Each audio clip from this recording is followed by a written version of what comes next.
the police department back in 24, we don't even have them officers here anymore. So what are you protesting? These officers not even here no more.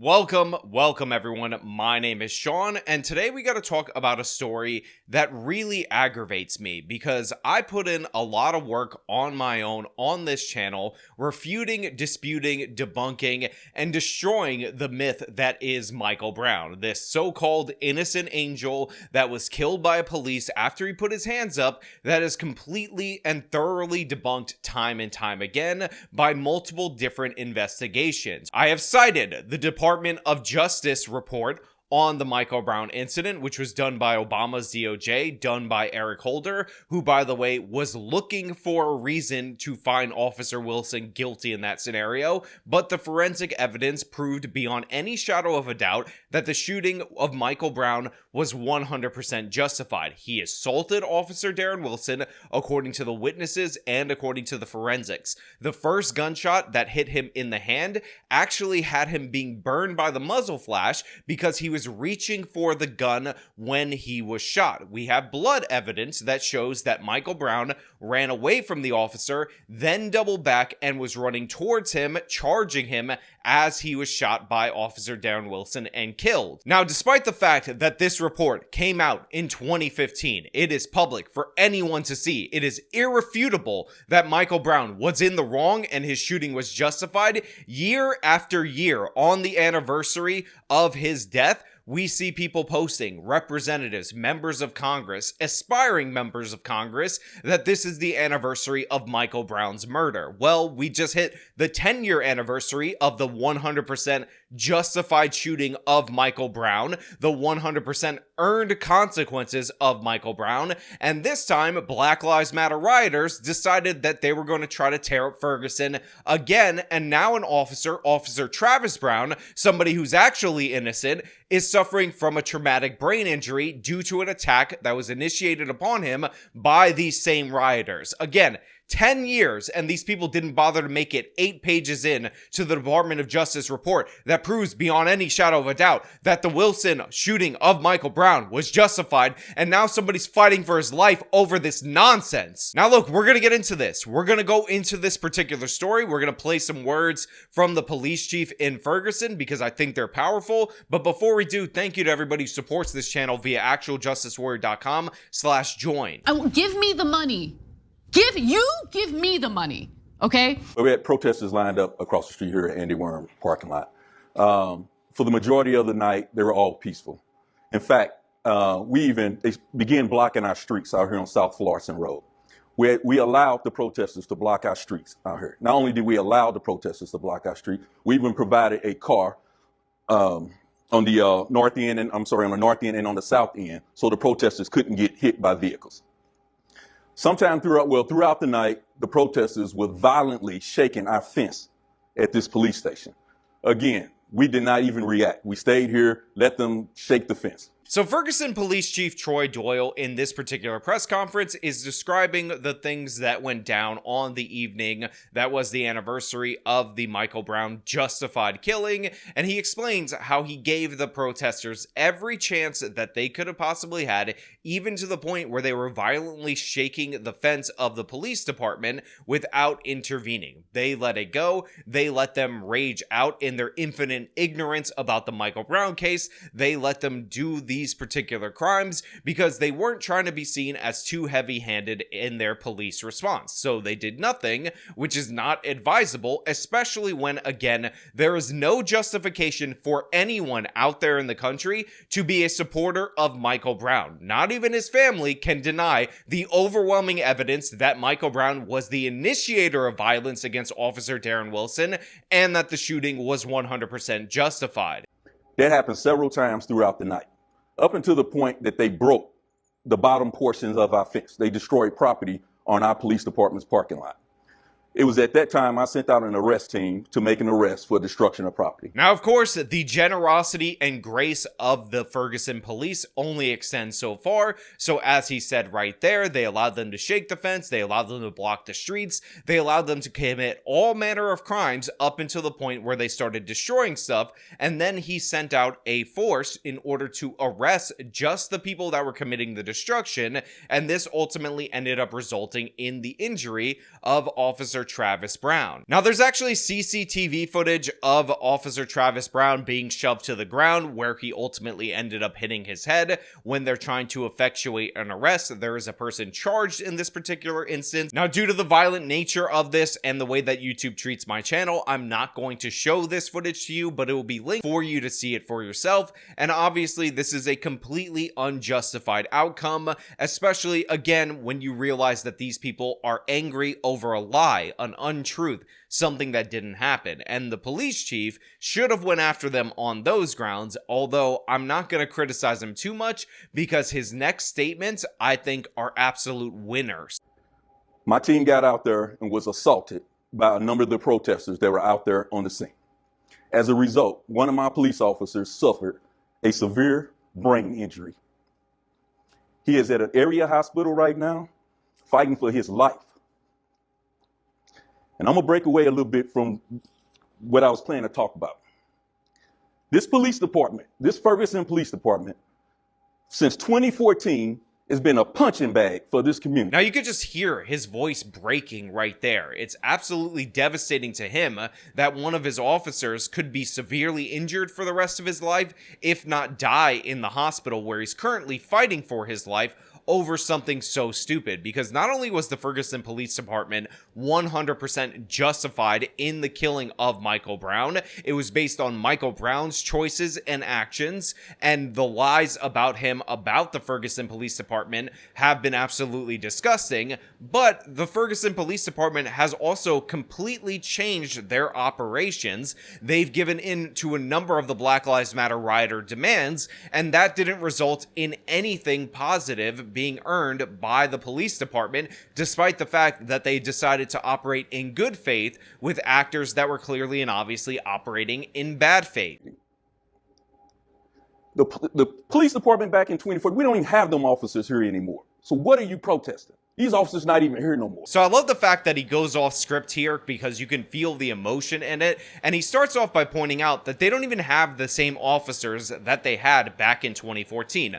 They've completely churned over their staff. And by the way, I just want to point out for everybody out there in the audience that there was no reason to be protesting in the first place. The Ferguson police did nothing wrong. Officer Darren Wilson did nothing wrong. This is just more lies from Black Lives Matter. One of their original foundational cases is based on a lie, and we're still seeing the consequences of people shamelessly perpetuating those lies. Everything that the activist community has advocated for, as far as body-worn cameras, implicit bias training, crisis intervention training, all this stuff, we have done all of this. What are we protesting? What is it? We even changed the uniforms at this police department because people said that the old uniforms triggered people. What are we doing? This is something that I think is important for everybody out there in the audience to understand. You can never give in to these radicals. You can never give in to these thugs. You can never give in to people who are not wedded to the truth, who function based on lies, because any compromise that you make with them will earn you no respect and will just provide more inspiration for them to push harder, for them to riot more, for them to destroy more in order to gain more ground. And this guy lays it out. They did all the things. Body cams, which by the way were actually a great intervention that inadvertently, because Black Lives Matter activists thought it would hurt the police officers, ended up helping officers adjudicate more and more fraudulent cases against them, more and more fraudulent claims of police brutality against them. They also did the implicit bias training, which is stupid and you shouldn't do it. It's totally pointless, but the activists wanted it, so they did it. And they did a bunch of other things, including changing the uniforms, as he said, because these idiots said that the Ferguson police uniform was too triggering for them. Absurd. 10 years later, I got an officer fighting for his life. It's enough, and I'm done with it. We're not doing it here in Ferguson. Our community is united behind us. Our community is fed up. We want to heal. Our community want to heal. We want people to peacefully protest, but we damn sure ain't going to allow you to destroy this city, and we ain't going to allow you to hurt none of these police officers. We are united here in this city. We're done with it. We're not doing it anymore. I absolutely love this. There is always a level where you go too far, and the Black Lives Matter rioters in Ferguson have gone too far. And he says, we're done with this. You want to peacefully protest? We're going to allow that, but we're not catering to your demands. We, the police department, are uniting against the rioters, against the thugs, against the criminals, against the activists who, no matter what, constantly attack the police department, and I'm damn glad to hear it. You need to go after these people. You need to actually enforce the law against them, because the fact of the matter is, Darren Wilson did nothing wrong, and pretending that he did doesn't help anyone. It doesn't help the police officers, it didn't help Travis Brown, and it's not going to help any of the citizens that are law-abiding in the city of Ferguson. It will help the criminals, obviously. You pulling back your law enforcement will definitely aid them, but the fact of the matter is, we already give too much ground to the criminal. Tonight, St. Louis County Prosecutor Wesley Bell updates us on the Ferguson police officer who is fighting for his life tonight. He was critically injured during protest outside of the Ferguson Police Department this weekend. So I'm deciding to cut to this local news segment because I find it to be incredibly interesting. First and foremost, notice the fact that it says Michael Brown forever on the ground. Again, I will repeat this in infinitum if I have to, that Michael Brown's shooting was 100% justified. It should be forever known that Michael Brown is responsible for his own actions, and Darren Wilson did nothing wrong. Zero things wrong, let me be clear about that. But they're going to do an interview with Wesley Bell, who is the district attorney for this area, who was actually specifically elected to reopen the Michael Brown case. He was an activist who ran on doing so. He said it was evil white racism when he was coming into office. However, when he re-examined all the evidence, he came to the conclusion that Officer Darren Wilson did nothing wrong. Now, of course, he had to say, well, we don't have any evidence to charge him with the crime, when this doesn't exonerate him, when in fact that is a lie. It does in fact exonerate him, and it seems like over time Wesley Bell has actually changed a little bit into a better person. I still wouldn't trust him at all because of how he was elected and because of how he conducted himself in that press conference that I'm describing, but I find this interview to be quite compelling and quite interesting, and for the first time, I'm actually a little bit hopeful in him replacing Cori Bush, because in my mind before, he was a guy who's just like Cori Bush. They just disagree with one another on Israel, and even though I think Cori Bush is absolutely awful, that one specific issue is not enough for me, or wasn't enough for me, to celebrate Wesley Bell's victory over her in the Democratic primary.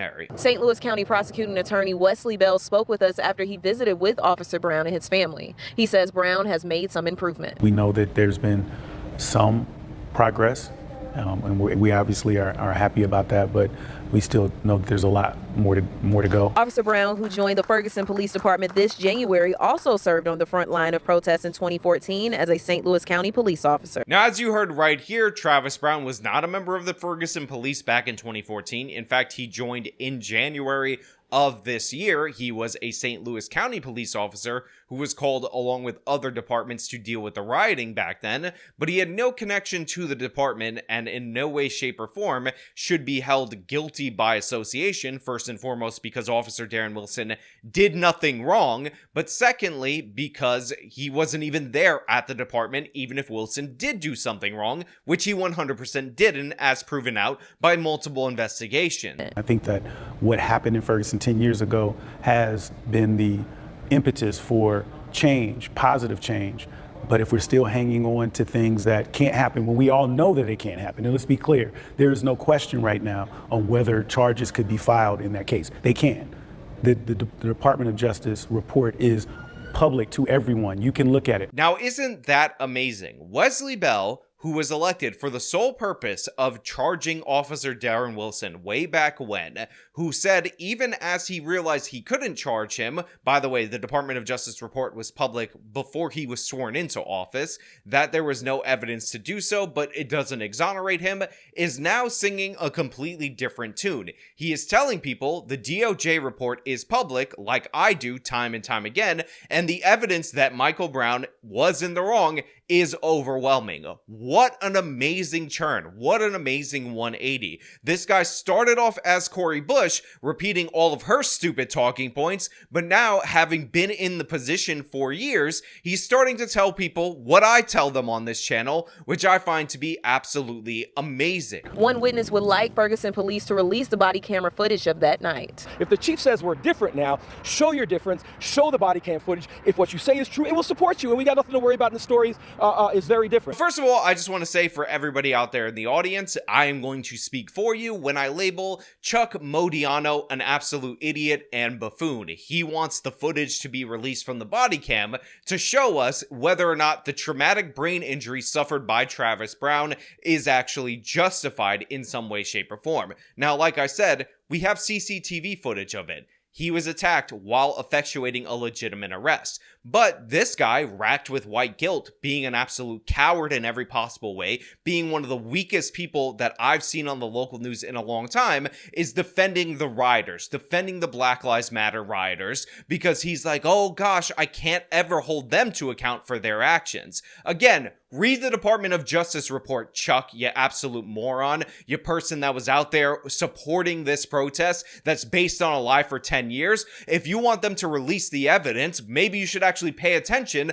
to when evidence is released in the root case that is causing them to be out there in the first place. It's been 10 years of this nonsense, 10 years of these lies, and still rioters are showing up, destroying stuff. White guilted cowards are going on TV blaming the cop that has a traumatic brain injury, trying to pretend like this was an ambiguous situation at any point in time. Again, CCTV footage available for anybody to see. Rioters are not justified in destroying property, not at all, not ever, and the Michael Brown case is not a case of an innocent angel black person being maliciously killed by the police. It's the case of a criminal attacking a police officer and getting the obvious results one would expect from attacking a police officer, as per all the forensic evidence and the overwhelming majority of witnesses, the ones with credibility, not Michael Brown's buddies that changed their story a bunch of different times and were proven to be liars. Hey guys, editing Sean here, and guess what?